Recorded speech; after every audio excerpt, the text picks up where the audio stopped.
दुनिया में रक्षा पाए, साइबर कानून को सब तक लाए।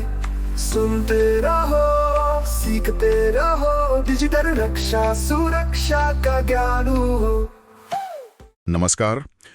डिजिटल रक्षा, साइबर सुरक्षा और कानून की बातें की इस कड़ी में आपका स्वागत है। आज हम एक बहुत ही जरूरी सवाल पर बात कर रहे हैं। अगर कोई साइबर क्राइम का शिकार हो जाए तो शिकायत कैसे करें? अक्सर लोग ऑनलाइन धोखाधड़ी के शिकार तो हो जाते हैं, पर उन्हें पता नहीं होता कि कहां जाएं, क्या करें। इसी पर जानकारी देने के लिए आज हमारे साथ हैं सीएस डॉक्टर सरिता पांडे, साइबर कानून और डिजिटल सुरक्षा विशेषज्ञ। स्वागत है आपका। नमस्कार और धन्यवाद मुझे बुलाने के लिए। जी हाँ, ये एक ऐसा विषय है जिस पर सही जानकारी होना बहुत जरूरी है। तो चलिए अब शुरू करते हैं। एक सरकारी पोर्टल है cybercrime.gov.in। इसके बारे में थोड़ा बताइए, ये क्या है और इस पर शिकायत कैसे दर्ज की जा सकती है? हाँ बिल्कुल, देखिए cybercrime.gov.in ये भारत सरकार का ऑफिशियल राष्ट्रीय साइबर अपराध रिपोर्टिंग पोर्टल है।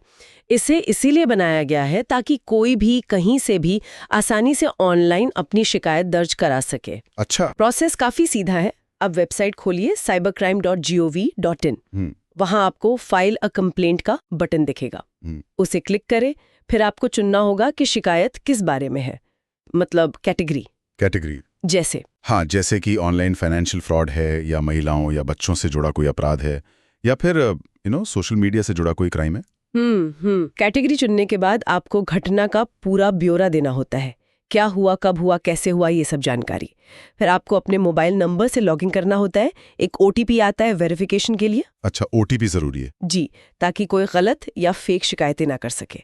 इसके बाद सबसे जरूरी हिस्सा आता है सबूत अपलोड करना, जैसे कि स्क्रीनशॉट्स हैं, कोई बैंक स्टेटमेंट है, धमकी वाले मैसेज या ईमेल लिंक्स, वो सब। सबमिट करने पर एक एक्नॉलेजमेंट नंबर मिलता है, इसे संभाल के रखना होता है। इसी से आप अपनी शिकायत का स्टेटस बाद में ट्रैक कर सकते हैं। समझ गया। ये तो हुई पोर्टल की बात, पर कई बार जैसे आपने कहा फाइनेंशियल फ्रॉड, जब बैंक अकाउंट से पैसे तुरंत निकल जाते हैं तब तो शायद फौरन कुछ करने की जरूरत होती है। हाँ, आपने बिल्कुल सही पॉइंट उठाया। 1930 ये खास तौर पर वित्तीय साइबर फ्रॉड, मतलब पैसों की ऑनलाइन धोखाधड़ी के लिए बनाई गई राष्ट्रीय हेल्पलाइन है, और ये 24 घंटे काम करती है। 24 घंटे? जी हाँ। अगर किसी के साथ ऐसा फ्रॉड होता है तो बिना एक सेकंड भी गवाए तुरंत 1930 पर कॉल करना चाहिए।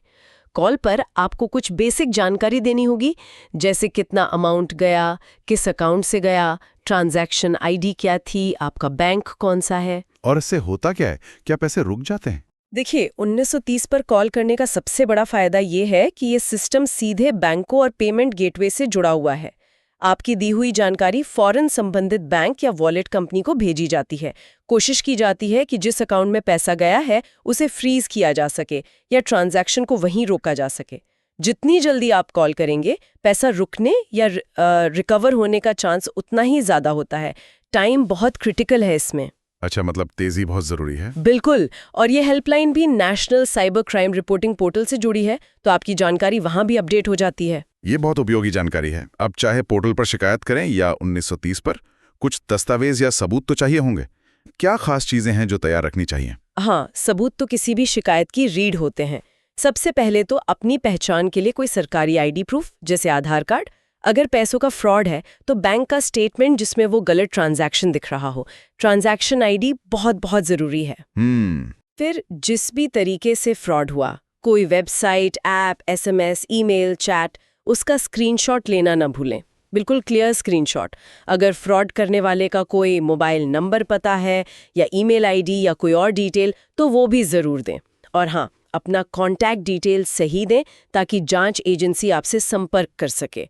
जितना ज़्यादा और साफ सबूत होगा, जांच उतनी तेज और असरदार होगी। सही कहा। अब एक और सवाल जो लोगों के मन में आता है कि कब ऑनलाइन शिकायत काफ़ी है और कब हमें फिजिकली पुलिस स्टेशन या साइबर सेल जाना चाहिए? जी, ये भी एक अहम सवाल है। देखिए, ज़्यादातर मामलों में ऑनलाइन शिकायत करना ठीक है, खासकर अगर वो दूर बैठे किसी अनजान व्यक्ति ने किया हो। लेकिन कुछ स्थितियां ऐसी होती हैं जहां तुरंत नजदीकी पुलिस स्टेशन या अगर शहर में साइबर सेल है तो वहां जाना बेहतर होता है। जैसे कि खासकर अगर मामला गंभीर है, जैसे किसी महिला या बच्चे की इज्जत से जुड़ा हुआ मामला हो।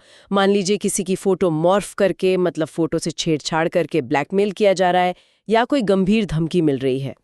ऐसे मामलों में बिल्कुल देर नहीं करनी चाहिए, तुरंत पुलिस के पास जाना चाहिए। इसके अलावा अगर कोई लगातार पीछा कर रहा है या मानसिक रूप से बहुत परेशान कर रहा है या आपको लगता है कि आपकी जान को खतरा है, तब भी ऑफलाइन जाकर एफआईआर दर्ज करवाना ज़्यादा सही रहता है। एफआईआर? हाँ, फर्स्ट इन्फॉर्मेशन रिपोर्ट। ये पुलिस जांच की औपचारिक शुरुआत होती है। गंभीर मामलों में ये ज़रूरी है। समझ गया, यानी गंभीरता के हिसाब से तय करना होगा। अब आखिरी सवाल, मान लीजिए शिकायत दर्ज हो गई, चाहे ऑनलाइन या ऑफलाइन, तो उसके बाद जांच कैसे आगे बढ़ती है और इसमें अंदाजन कितना समय लग सकता है? शिकायत दर्ज होने के बाद पहला कदम होता है उसे सही जगह भेजना। मतलब जिस इलाके का मामला है वहां के साइबर सेल या पुलिस स्टेशन को। इसे जुरिस्डिक्शनल ट्रांसफर कहते हैं। फिर वहां के अधिकारी मामले को देखते हैं, प्राथमिक जांच करते हैं।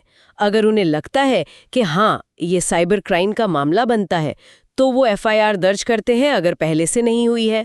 फिर असल जांच शुरू होती है, जिसमें टेक्निकल चीज़ें शामिल होती हैं, जैसे कि आईपी एड्रेस ट्रेस करना, कॉल डिटेल्स निकालना, पैसों के लेन देन का रास्ता देखना, जिसे बैंक ट्रेल कहते हैं, सबूत जमा किए जाते हैं, और जब अपराधी की पहचान हो जाती है तो उसे कानूनी नोटिस या समन भेजा जाता है पूछताछ के लिए या आगे की कार्रवाई के लिए। और इसमें समय कितना लगता है अंदाजन? कोई फिक्स टाइमलाइन होती है? देखिए, फिक्स टाइमलाइन बताना तो बहुत मुश्किल है। ये पूरी तरह केस की कॉम्प्लेक्सिटी पर निर्भर करता है।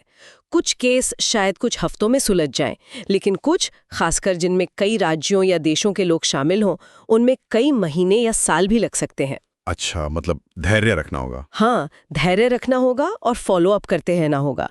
मेरा सुझाव है कि शिकायतकर्ता अपना एक्नॉलेजमेंट नंबर संभाल कर रखें और समय समय पर अपनी शिकायत का स्टेटस पता करते रहें। जांच में पूरा सहयोग करें। बहुत बढ़िया, आपने वाकई साइबर क्राइम रिपोर्टिंग की पूरी प्रक्रिया को बहुत ही आसान शब्दों में समझा दिया।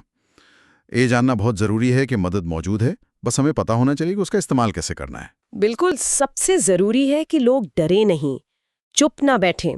अगर कुछ गलत हुआ है तो उसकी रिपोर्ट जरूर करें। जागरूकता और एक्शन, यही बचाव है। तो आज की इस बातचीत से ये साफ है कि अगर साइबर फ्रॉड हो तो चुप रहना कोई हल नहीं है। हिम्मत करके सही तरीके से शिकायत दर्ज करवानी चाहिए। आपका बहुत बहुत धन्यवाद इतनी अहम जानकारी इतने अच्छे से देने के लिए। धन्यवाद। अब एक विचार श्रोताओं के लिए छोड़ जाते हैं। टेक्नोलॉजी तेजी से बदल रही है, अपराधी नए नए तरीके निकाल रहे हैं। तो क्या साइबर क्राइम से लड़ने के हमारे मौजूदा तरीके, ये पोर्टल, ये हेल्पलाइन, भविष्य की चुनौतियों के लिए काफ़ी रहेंगे, या हमें लगातार इनमें सुधार और बदलाव की जरूरत पड़ेगी? इस पर सोचिएगा जरूर। मिलते हैं अगली कड़ी में, तब तक सतर्क रहिए, सुरक्षित रहिए। धन्यवाद। डिजिटल दुनिया में रक्षा पाए, साइबर कानून को सब तक लाए। सुनते रहो, सीखते रहो, डिजिटल रक्षा सुरक्षा का ज्ञान हो।